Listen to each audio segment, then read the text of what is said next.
In May 1970, a song called All Right Now entered the UK charts and climbed to number 2.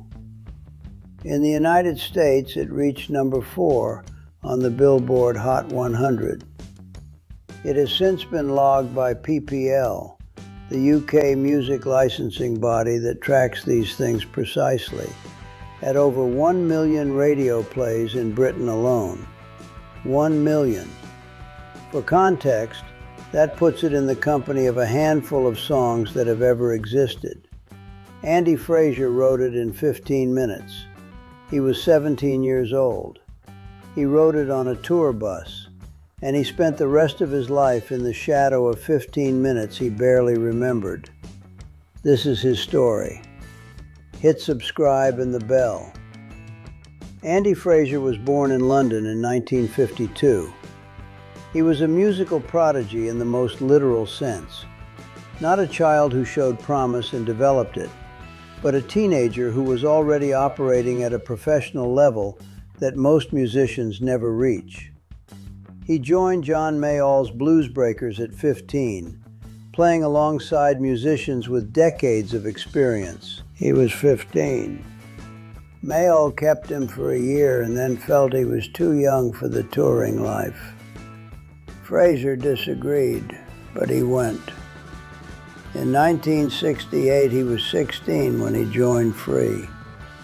Free were 4 young men who found each other through the London blues scene with an improbable combination of gifts. Paul Rodgers had a voice that had no business being in a teenager's body, a blues-soaked instrument that sounded like it had been built over 20 years of whiskey and touring.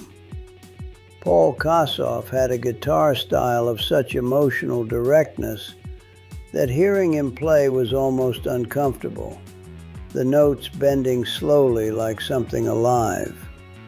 Simon Kirke was steady and driving on drums, and Fraser held the whole thing together on bass with a harmonic intelligence far beyond his years. They were managed by Alexis Corner, who understood what he had but couldn't make it commercial. They signed to Island Records. They toured constantly. And in the beginning, despite everything they clearly were, they could not seem to make the audience care. One night in 1969, Free played a college show in Durham. The set included a lot of slower material, blues-based, introspective, the kind of music that required the audience to come to it. The audience in Durham was not coming to it. They stood there with their drinks and their conversations, and Free played to people who were not particularly listening. On the bus back to London, Andy Fraser pulled out a bass and started playing. He had a riff, a simple thing, 2 chords, the kind of progression that felt like it had always been there. Paul Rodgers sat next to him and started writing words. They were thinking about the Durham audience, about what a rock crowd needed, about the simple, direct pleasure of music that hit you straight in the chest with no apology. 15 minutes later, All Right Now existed. Fraser has described it this way in interviews. They needed something that would make people get up, something immediate.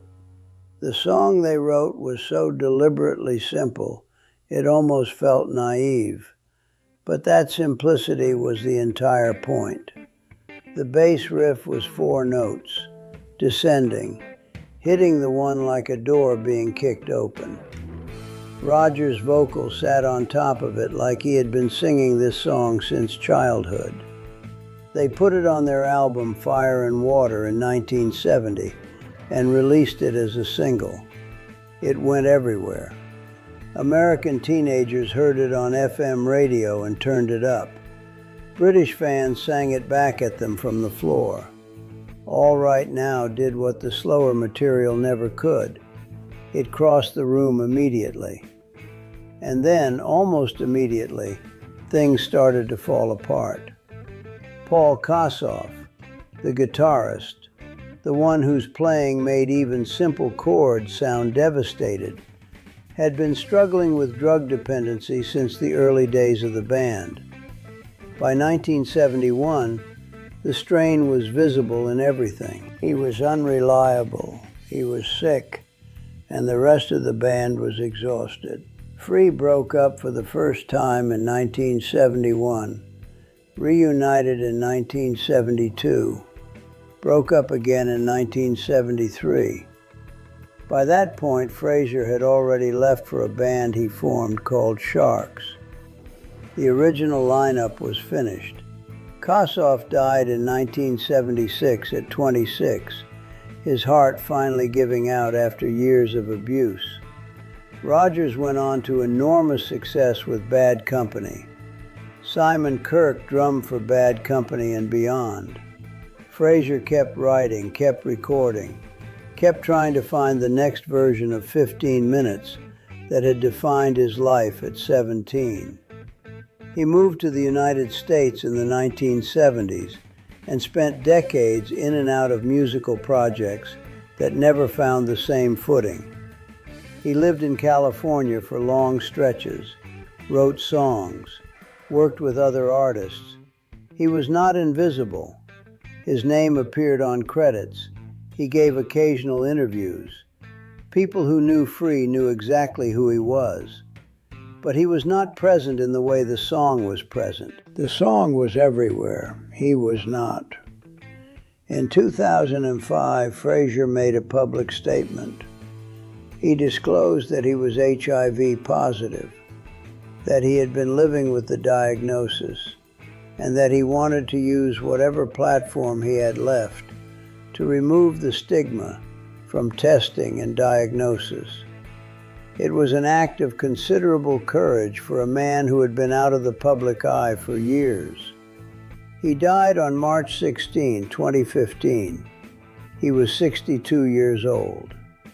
The causes were cancer and heart failure, complications related to his HIV status. His death was reported in the music press, acknowledged in the way that the deaths of important figures who are no longer quite famous are acknowledged, with genuine respect and a kind of sadness that he had been so far from the conversation for so long. All Right Now plays every day. It plays in supermarkets and in stadiums and in movies and in advertisements. It plays on classic rock stations in every country that has classic rock stations. There are people who have heard it 10,000 times and do not know the name of the man who wrote the bass line in 15 Minutes on a tour bus at 17 because the audience in Durham was bored. There is a version of the music business where that story ends differently, where the song and the writer stay connected in the public mind the same way the song and the listener do, where 15 Minutes at 17 is the beginning of something instead of the thing you spend the rest of your career running toward again. But that is not usually how it goes. There's a video on your screen right now that you should watch next. Click it.